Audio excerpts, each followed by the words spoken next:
Hola, soy Luis Gonzalo Peláez y hago regresiones desde 1999 en forma presencial y por internet desde el año 2012. Ahora vamos a hablar sobre la hipnosis. Vamos a ver en qué consiste la hipnosis, qué efectos tiene, qué se considera acerca de todo lo que realmente es la hipnosis. Entonces vamos a comenzar. Primero, ¿cómo se define la hipnosis? La hipnosis pues tiene muchas definiciones, pero ninguna que se pueda decir es la más exacta, porque todavía no hay un concepto muy estudiado o que se pueda definir exactamente en qué consiste la hipnosis.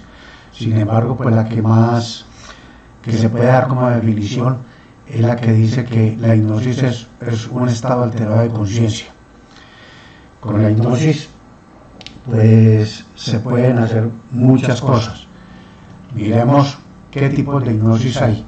La hipnosis tradicional, que se basa en los fundamentos iniciales, donde la persona entra en un trance donde no se está ni dormida ni tampoco está despierta, es decir, es un estado muy diferente al del sueño y muy diferente al de la vigilia, que es el estado cuando estamos despiertos.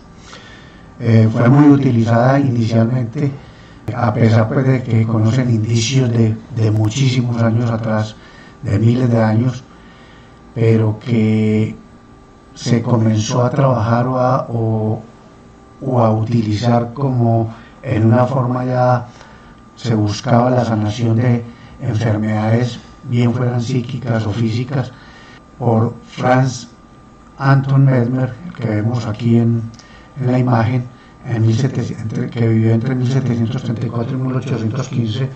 Pues esa hipnosis tradicional pues se sigue aplicando y funciona correctamente, no con los mismos principios de Mesmer, que utilizaba imanes, creyendo que el fluido cósmico se podía almacenar en objetos como inanimados como los imanes, y se podía transferir a los pacientes para armonizar las energías del cuerpo y así curar sus enfermedades.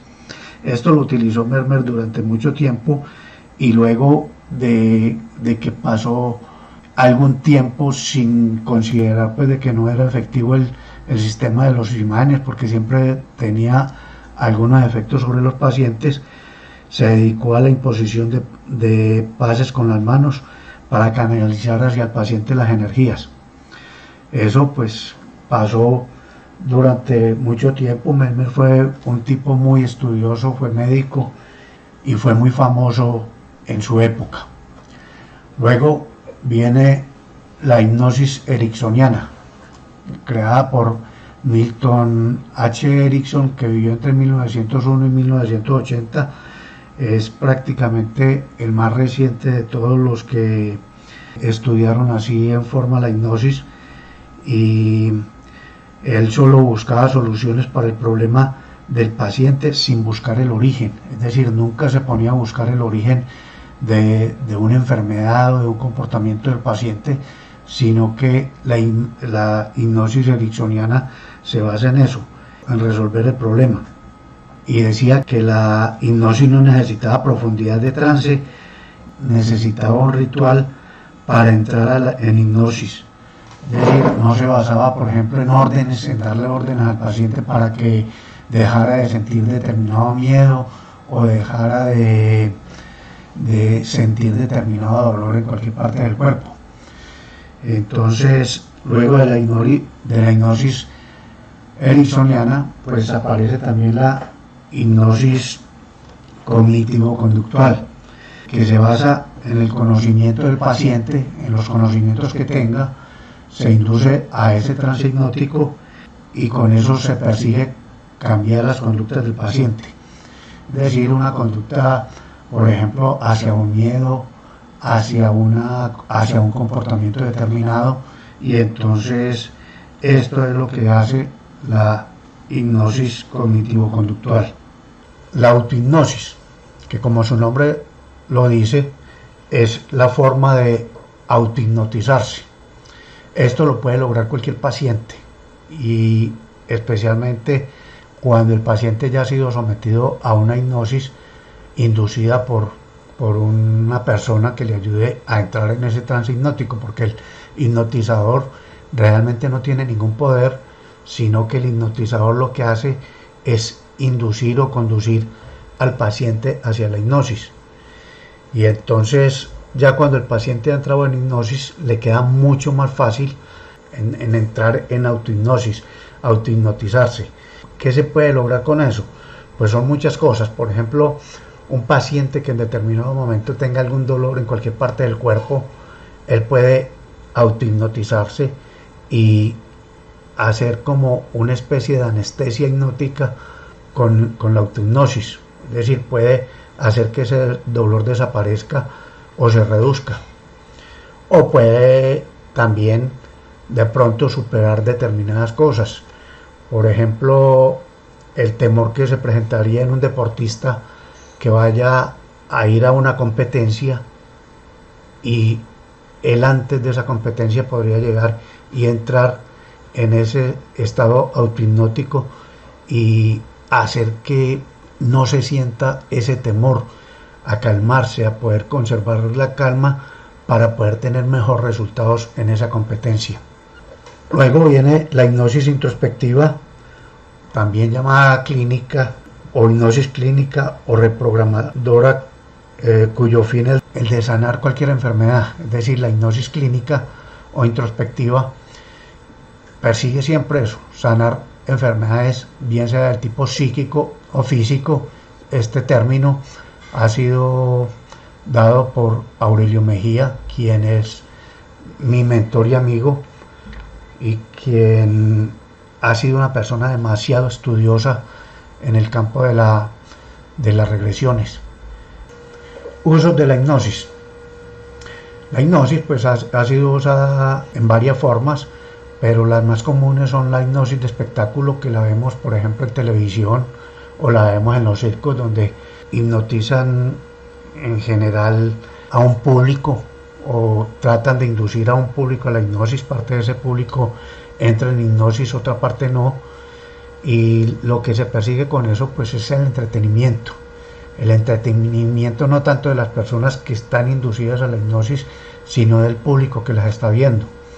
Y entonces para eso pues hacen un proceso de hipnosis colectiva y en el cual mucha parte de ese público entra en hipnosis, otra parte no, y quienes entran en hipnosis pues con ellos comienzan a hacer cosas generalmente graciosas, les dan unas órdenes durante la hipnosis para que hagan determinados ruidos o hagan determinadas, que se dijera, movimientos o actuaciones que en general se ven muy graciosas y que de todas maneras pues no consiste en que todo lo que le diga el hipnotizador pues lo van a hacer, porque la hipnosis siempre tiene sus límites, que ahorita los vamos a ver. Viene también la hipnosis clínica, pues que es la que persigue la sanación de enfermedades, y que, como dijimos anteriormente, también se le puede llamar hipnosis introspectiva, y lo que se busca es sanar enfermedades psíquicas o físicas de cualquier tipo. Es decir, con la hipnosis se puede lograr sanar cualquier tipo de enfermedad, pero no significa esto que siempre que se haga o que la persona se someta, por ejemplo, a una regresión, siempre se va a tener en el 100% de los casos la sanación de las enfermedades que se estén buscando sanar. Entonces, esto es lo que hace la hipnosis clínica y puede ser hecha por cualquier persona que busque formarse en la parte de regresiones. Y por último, hay una hipnosis que se ha aplicado en ciertos departamentos de policía en todo el mundo, y que lo que busca es, por ejemplo, hacer que un paciente o una persona que haya, por ejemplo, estado en la escena de un crimen, la haya presenciado, pueda recordar detalles muy específicos sobre lo que haya sucedido en eso. Entonces, ciertos departamentos de policía pues la han utilizado para eso, y también podría ser como para crear la mediunidad en la persona que está en hipnosis y poder tener comunicación con espíritus. Esto lo vamos a ver más detallado en otro video, en qué consiste la mediunidad y qué se puede lograr con los espíritus mediante la hipnosis. Entonces, esta hipnosis policial pues no es que sea una forma muy efectiva y tampoco muy aceptada, sobre todo cuando se trata de investigaciones, porque prácticamente va a quedar a discreción del juez si la acepta como prueba o no la acepta. En la mayoría de los casos pues no la van a aceptar, pero mediante esto se pueden de pronto consolidar pruebas que sí son efectivas y que sí son aceptadas por los jueces. ¿Qué consecuencias puede traer la hipnosis? A través de la historia se ha hablado mucho sobre la hipnosis y existe mucho tabú y muchas creencias acerca de la hipnosis. Por ejemplo, en mi niñez, cuando comencé a escuchar cuestiones sobre la hipnosis, se decía que la hipnosis era muy peligrosa porque si de pronto el hipnotizador perdía la clave que utilizó para hipnotizar a la persona, o simplemente el hipnotizador dejaba a esa persona en hipnosis, esa persona se iba a quedar hipnotizada de por vida, cosa pues que no tiene absolutamente ninguna realidad, porque de hecho pues no se sabe de ninguna persona que lleve años o meses, ni siquiera días hipnotizada. Es decir, una persona que se abandone en estado de hipnosis, en cuestión de minutos va a salir de ese estado como saliendo de un sueño común y corriente, y sin ningún problema, sin ninguna consecuencia, absolutamente sin nada. Entonces, en la hipnosis no existe ningún peligro. La hipnosis sí podría ser utilizada, como en el caso que lo estamos haciendo con las regresiones, para cuestiones buenas, para cuestiones donde prácticamente buscamos en la sanación, buscamos sobre todo encontrar el perdón de las personas, buscar tranquilidad mental. También se podría utilizar para crear en el paciente, por ejemplo, sugestionar al paciente hasta tal punto de que al regresar de la hipnosis, al salir de ese estado hipnótico, comience a sentir, por ejemplo, un dolor. Eso sería algo que pues no sería ético, llegar y utilizar la hipnosis en ese sentido. Sin embargo, pues tampoco es tan fácil, porque el paciente de todas maneras en el estado de hipnosis sigue teniendo todas sus capacidades mentales y no va a perder su estado de conciencia. ¿Qué personas pueden ser hipnotizadas? Cualquier persona teóricamente puede ser hipnotizada, pero no siempre se puede lograr, porque la persona puede tener algunas dificultades, como por ejemplo bajo coeficiente intelectual. El coeficiente intelectual es una medida que le dan a las personas, especialmente los psicólogos, para medir el grado de inteligencia que tiene esa persona. Se dice, por ejemplo, que Einstein tenía como 140, que su coeficiente intelectual era como de 140. Una persona medianamente inteligente, o sea, término medio, es más o menos de 80. Y lógicamente, pues una persona con un coeficiente intelectual muy bajo, es de ahí para abajo, pongamos de 60, de 50. Entonces, pues esas personas generalmente son difíciles de entrar en hipnosis. Difícil, hermano, imposible. También puede dificultar la hipnosis la ansiedad. Una persona que esté ansiosa, sobre todo cuando se trata de una ansiedad dirigida hacia lo que va a sentir o hacia lo que va a pasar durante el estado de hipnosis, pues esa persona va a tener dificultad para entrar en hipnosis, sobre todo cuando existe un miedo sobre lo que va a suceder, gracias a todas esas cosas que se hablan entre el común de la gente en las conversaciones normales y habituales de la vida. Hablando de hipnosis, llegan y le dicen que la hipnosis puede ser peligrosa por tal u otra cosa, y entonces pues prácticamente se basa en la ignorancia, y esa ansiedad puede generar ese temor o esa dificultad para entrar en hipnosis. También puede dificultar la hipnosis cuando el hipnotizador y la persona a ser hipnotizada tienen algún vínculo familiar.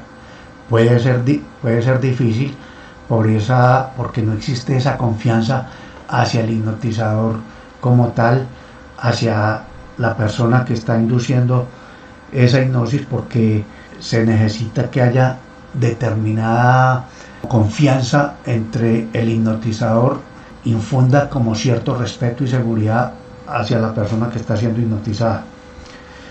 También puede dificultar la hipnosis la edad.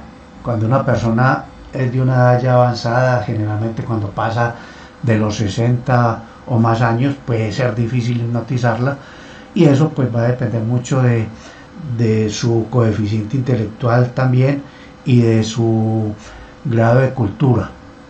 Entonces eso podría dificultar la hipnosis. También puede dificultar la hipnosis cuando hay un sentimiento de culpa por creencias religiosas. Hay religiones que prácticamente casi que condenan y le dicen a sus seguidores que es pecado, que no se debe de jugar con eso, y es decir, prácticamente les infunden ese miedo, ese temor y ese sentimiento de culpa que les puede crear esa dificultad para entrar en hipnosis. También puede dificultar la hipnosis cuando hay un temor hacia el hipnotizador, y esto pues se presenta muy fácil cuando hay ignorancia sobre lo que es la hipnosis y sus alcances. Entonces, si por ejemplo llega una joven donde un hipnotizador de mucho más edad, pues ella puede llegar con ese temor de que durante el estado de hipnosis va a estar sometida a todo lo que diga y haga el hipnotizador, y entonces pues lógicamente si está sola con él, pues va a tener ese temor de que él le vaya a hacer algo malo, que le vaya a ocasionar algún daño, que vaya a abusar de ella o algo así. Y esto pues realmente no tiene ninguna realidad, porque en hipnosis la persona nunca pierde su estado de conciencia y no va a hacer ni a decir nada que vaya en contra de sus principios morales o éticos. Es decir, si el hipnotizador tratara de hacer algo indebido contra esa persona que fuera en contra de esos principios morales o éticos, la reacción de la persona es inmediatamente salir de ese estado hipnótico. Entonces, si uno trata de hipnotizar a una persona sin charlar con ella, sin contarle, sin decirle todas estas cosas, puede crearse una dificultad como esa, y entonces poner una resistencia hacia la hipnosis, y prácticamente podría ser un fracaso en ese momento. Esas falsas creencias pues llevan en muchos casos a que la persona no pueda entrar en hipnosis fácilmente. Entonces hay también otro concepto que quiero decir por último, y es que en el estado de hipnosis la persona nunca está inconsciente. Es decir, la persona siempre está consciente de lo que está sucediendo. Hay unos estados de hipnosis mucho más profundos que otros, y los pueden lograr unas personas mucho más fácil que otras, pero de todas maneras la persona nunca está inconsciente, y como dijimos anteriormente, la persona nunca pierde, es decir, nunca hace ni dice nada que vaya en contra de sus principios morales o éticos. Entonces, ¿qué se persigue con la hipnosis? Es decir, si no es hipnosis de espectáculo, pues lo que generalmente se persigue con la hipnosis es la sanación de cualquier tipo de enfermedades, y esto se logra con una regresión. Y una regresión que la vamos a ver en otro video, en otra presentación, pues consiste en que mediante la hipnosis que se pueden lograr cosas que normalmente no se pueden lograr en el estado de vigilia. El estado de vigilia es el estado en que estamos en este momento. Tú que me estás viendo, o yo que te lo estoy diciendo, ese es el estado de vigilia. El estado de hipnosis es un estado donde no estamos ni en vigilia ni dormidos. Y entonces en ese estado podemos hacer cosas sorprendentes. Cosas que podemos, por ejemplo, someternos a una cirugía. Y mediante la hipnosis hacer que nuestro cuerpo no sienta absolutamente ningún dolor y sin embargo poder estar despiertos, hablando con los médicos. Podemos también hacer cosas como, por ejemplo, ponernos entre dos sillas, apoyados únicamente en el cuello y en los talones, y que alguien se nos monte encima. En ese estado de hipnosis cualquier persona puede soportar a cualquier otra persona. Es decir, por ejemplo, una mujer que generalmente tiene un rendimiento físico, una fuerza física menor que la del hombre, sería capaz de sostener a un hombre pesado encima de ella en esas condiciones, estando como un puente encima de dos sillas o en el espaldar de dos sillas. Entonces, esto se puede lograr mediante la hipnosis. ¿Y qué buscamos mediante la hipnosis en la regresión? Mediante la hipnosis lo que buscamos es recordar el pasado. Y ese pasado puede ser en cualquier etapa de esta vida o de una vida anterior. ¿Para qué vamos a recordar mediante la hipnosis? Pues vamos a recordar precisamente para buscar la sanación, y eso también lo veremos en la presentación sobre regresiones. De todas maneras, pues yo creo que con esto hemos dado una aproximación a lo que es una hipnosis, que hay y que no hay de cierto en la hipnosis, y espero que te haya gustado. De todas maneras, si te gustó, te agradecería me pongas un me gusta y que me puedas seguir para poder seguir teniendo estas charlas con más regularidad.